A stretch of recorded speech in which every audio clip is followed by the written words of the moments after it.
السلام علیکم سامعین اور ناظرین، اس ویڈیو کلپ میں ہم آپ کے لیے پیش کر رہے ہیں ٹڈی دل کا تعارف اسلامی نقطہ نظر سے۔ اگر آپ نے ہمارا چینل ابھی تک سبسکرائب نہیں کیا تو اسے سبسکرائب کریں اور بیل آئیکن بھی دبا دیں تاکہ آنے والی ویڈیوز بھی آپ تک پہنچتی رہیں۔ تو ناظرین، اس وقت دنیا کے بہت سے ملکوں میں ٹڈی دل نامی حشرات فصلوں کو نقصان پہنچا رہے ہیں۔ پاکستان کے صوبہ بلوچستان، سندھ اور پنجاب کے بہت سے علاقے اس کی لپیٹ میں ہیں۔ جہاں جہاں سے اس کا گزر ہو رہا ہے، بڑے پیمانے پر فصلیں اور کھیت تباہ ہو رہے ہیں۔ حکومت اور عوام اس کے بارے میں پریشان ہیں۔ اس کے تدارک کے لیے اقدامات کیے جا رہے ہیں۔ اس کے بارے میں ہم درج ذیل سطور میں کچھ جاننے کی کوشش کرتے ہیں۔ سب سے پہلے اس کا تعارف ہے۔ ٹڈی سے مراد حشرات کی وہ قسم ہے جو بعض اوقات جھنڈ کی شکل میں اکٹھی اڑتی ہوئی آتی ہیں اور جس کھیت یا فصل پر بیٹھ جائیں اسے چٹ کر جاتی ہیں اور درختوں کے پتے کھا جاتی ہیں۔ اسے پنجابی میں مکڑی کہتے ہیں، اردو میں اس کا عظیم جھنڈ ٹڈی دل کہلاتا ہے۔ عربی میں اس کو الجراد کہتے ہیں۔ واحد کے لیے جرادتن استعمال ہوتا ہے۔ یہ ان حشرات الارض میں شمار ہوتی ہے جن کے اندر بہت زیادہ پروٹین پائی جاتی ہے۔ مسلمہ بن عبد الملک اسلامی تاریخ کی مشہور شخصیت ہیں جو آذربائیجان کے گورنر رہے۔ بڑے بہادر اور جرری آدمی تھے۔ ان کا لقب الجراد الصفراء یعنی زرد رنگ کی ٹڈی تھا۔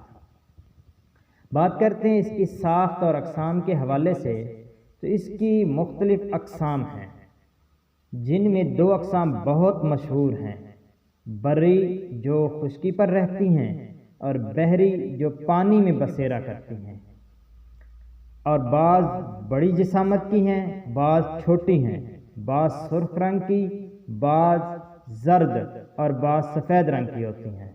علامہ محمد بن موسیٰ دمیری شافعی متوفی 808 ہجری حیات الحیوان الکبریٰ میں لکھتے ہیں، اس ٹڈی کی 6 ٹانگیں ہوتی ہیں۔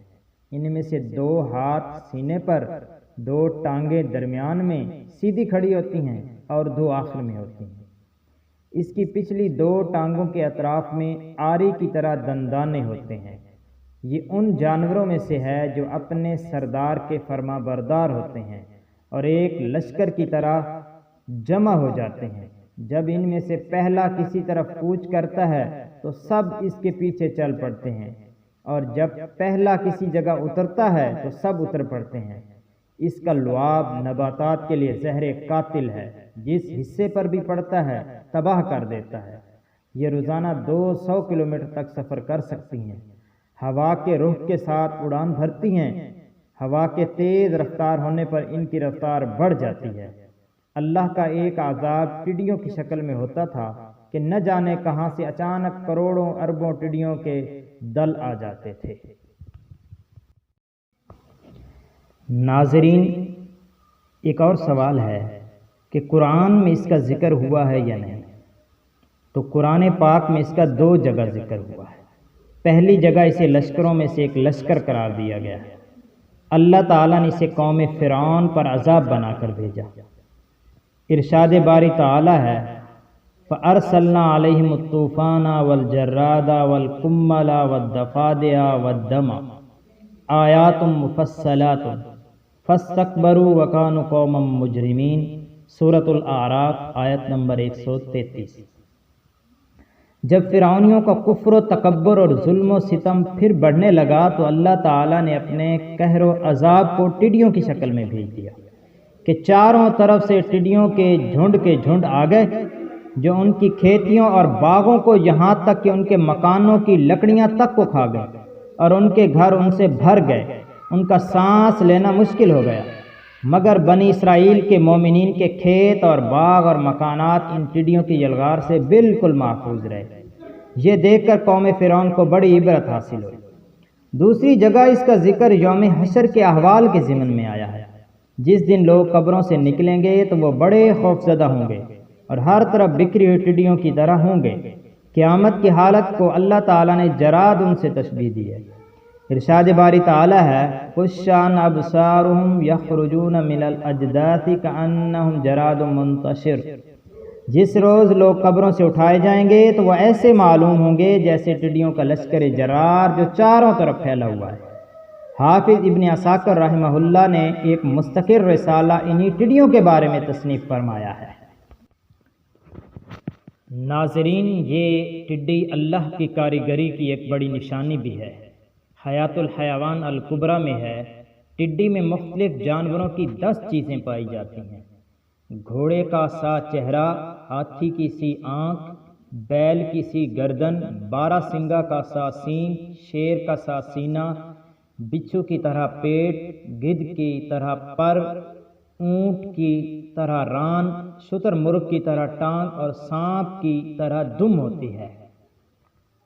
اس کے کھانے کا کیا حکم ہے؟ تو ناظرین، ٹڈی کھانا حلال ہے اور بہت سی احادیث میں اس کے حلال ہونے کا ثبوت ملتا ہے۔ اسے بغیر ذبح کیے کھایا جاتا ہے، کیونکہ حشرات کی 2 قسمیں ہیں۔ اول وہ حشرات جن کے اندر بہنے والا خون ہوتا ہے، یہ مرنے کے ساتھ ہی نجس ہو جاتے ہیں، اور اگر یہ مائع قلیل میں یعنی تھوڑے پانی میں مل جائیں یا گر جائیں تو اس کو نجس کر دیتے ہیں۔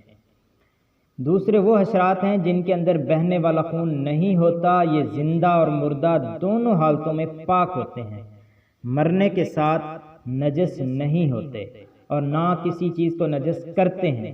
ٹڈی بھی اسی قسم سے ہے، لہٰذا اس کو ذبح کیے بغیر کھانا جائز اور حلال ہے۔ حضرت عبداللہ بن ابی اوفا سے سوال ہوا تو آپ رضی اللہ تعالیٰ عنہ نے فرمایا 7 غزوے میں نے رسول اکرم صلی اللہ علیہ وسلم کے ساتھ کیے ہیں، ہر ایک میں ہم تو ٹڈیاں کھاتے رہے۔ مسند احمد میں ہے، حضور صلی اللہ علیہ وآلہ وسلم فرماتے ہیں 2 مردے اور 2 خون ہمارے لیے حلال کیے گئے ہیں، مچھلی اور ٹڈی اور کلیجی اور تلی۔ امیر المومنین حضرت عمر بن خطاب رضی اللہ تعالیٰ عنہ ٹڈی کو بڑی رغبت سے کھایا کرتے تھے، وہ تلاش کر کے منگواتے تھے۔ چنانچہ کسی نے آپ سے پوچھا کہ ٹڈی کھائی جائے؟ آپ نے فرمایا کہ کاش 1-2 پیس مل جائیں تو کیسے مزے سے ہم کھاتے۔ سنن ابن ماجہ میں ہے کن امہات المؤمنین یتہادین الجراد، یعنی امہات المومنین تو تباکوں میں لگا کر ٹڈیاں ہدیے اور تحفے کے طور پر بھیجتی تھیں۔ ناظرین، ایک سوال ہے کہ یہ ٹڈی اللہ کا عذاب ہے یا نعمت ہے؟ تو جیسا کہ ہم پیچھے بھی بیان کر چکے ہیں کہ یہ اللہ کی نعمت ہیں، لیکن بعض اوقات یہ عذاب اور مصیبت ثابت ہوتی ہیں۔ جس کی فصل اور کھیت نہیں ہے اس کے لیے تو بلا شبہ نعمت ہیں، اور جس کی فصل اور کھیت ہے اس کے لیے یہ نعمت سے زیادہ مصیبت ہے۔ ہمارے ملک میں بھی چونکہ یہ بہت پھیل چکی ہے اور فصلوں کو نقصان پہنچا رہی ہے، اس لیے ہمارے حق میں اس وقت یہ وبال ہی ثابت ہو رہی ہے۔ یہ یومیہ اپنے وزن کے برابر کھاتی ہے، اس کا وزن 3 گرام سے زیادہ نہیں ہوتا۔ اللہ تعالیٰ نے بعض اقوام پر ان کو عذاب بنا کر بھیجا، جیسا کہ قوم فرعون پر بھیجا گیا۔